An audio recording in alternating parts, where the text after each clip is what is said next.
पळयली तांच्या खातीर ह्यो 10 करून दिल्या आनी it is a day use म्हणजे 1 डे यूज आनी we have given these for the church to म्हणजे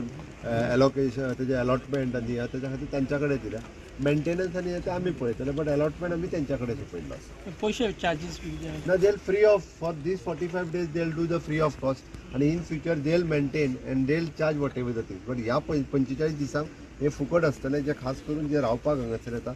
इन शॉर्ट गरीब लोक येता पळय तांची कितें तरी सोय जावची म्हणून केल्ले हे पिलग्रिमेज विलेज आनी बाकीच्या आमच्या स्टाफा खातीर